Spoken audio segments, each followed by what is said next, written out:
The lost world of Tartaria. For hundreds of years, old European maps showed a massive land called Tartaria, stretching from Eastern Europe all the way to the Pacific Ocean. But today, that name has vanished completely. So, what happened to Tartaria? What was Tartaria? Tartaria wasn't a single empire. It was a giant label used by European mapmakers when they didn't fully understand Asia's interior. Everything they couldn't identify, from Siberia to Mongolia, became Tartary. It was less a civilization, and more the world's biggest question mark. The people inside the unknown. Inside this massive region lived many different groups.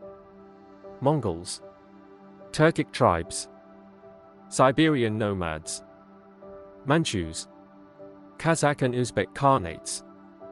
Each had its own culture, language, and rulers. But because Europe didn't know the details, they were all grouped under one name, Tartars. The architecture and the myth.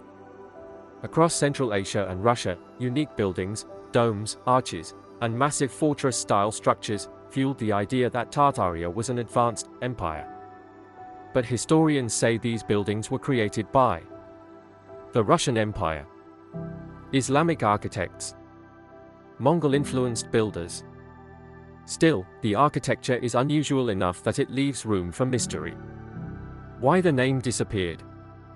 By the late 1800s, exploration improved. Regions were mapped more accurately, and the names changed to what we know today. Russia, Mongolia, Kazakhstan, China, Siberia. The old term Tartary faded away, not because a civilization fell, but because the world finally understood what was really there. So was Tartaria a real lost empire?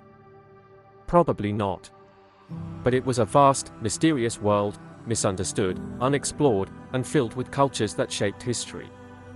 To this day, Tartaria remains one of the most intriguing names ever to vanish from the map. Subscribe to the Untold World for more forgotten history.